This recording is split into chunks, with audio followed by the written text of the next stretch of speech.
now on step number 3, which is to arrange the pattern pieces on the 3D avatar. We've done this a little bit already in module 1, so this is good. Hopefully you'll start feeling a little familiar.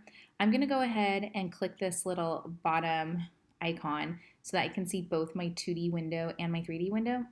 And right now my pattern pieces are still kind of disorganized of when they were first imported, if you kind of notice here. So there is this little trick right here. Here's the button. It's for Reset 2D Arrangement. So if you're taking notes, maybe write that down, draw the little picture, because it's a handy button, and I feel like it's one of those things that like I would use and then kind of forget about. So I just clicked it and it rearranged it. So they kind of match the way they're placed on the avatar. So it makes things go a little bit faster, believe it or not. Okay, so now is the fun part. We're actually going to try to use our arrangement points and arrange them around our avatar. So I don't really need to look at my 2D screen right now. I'm going to go ahead and just pick that little icon here so I can see 3D. Okay, do you guys remember how to turn on those arrangement points? Maybe if you took notes, you might have written down Shift F. That's a keyboard shortcut. But if you're more of a visual person, you want to go to this toggle menu. See how the little things toggle out? It's a vertical toggle menu. And look for the one in the middle that's about the avatar. And look for the blue dots, show arrangement points. And then you can see right there the keyboard shortcut's also Shift F. So you need to get those blue points open and you will be good. Okay, so let's try to arrange this. You know what, I'm going to select the front and I'm going to hold Shift. Now they're kind of in the way. I can't really see what's going on. I know I just arranged them there, but I might lift it up just so I can see a little bit. And there we are. Maybe, should I pick this? I'm going to pick this little blue point right here. That seems good.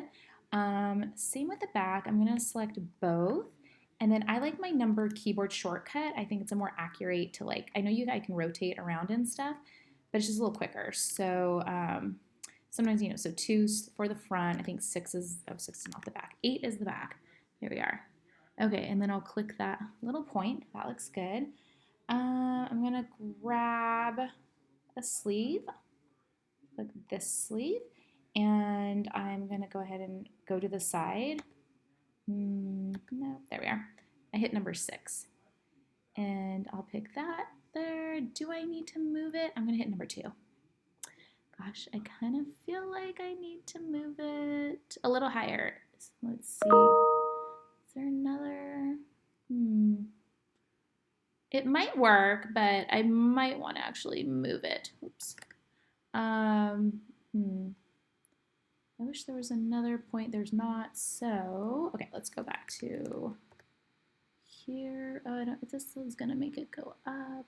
Oh, no. I'm going to hit number 2. So I kind of went up it to the side. Okay, let's see how that is. Oh, and look at that. Did you see it move the other one because they were symmetrically connected? That's interesting. Okay, I'm kind of curious. What if I left one low and I put one high? What would happen? It just sounds like fun to me. I don't know why.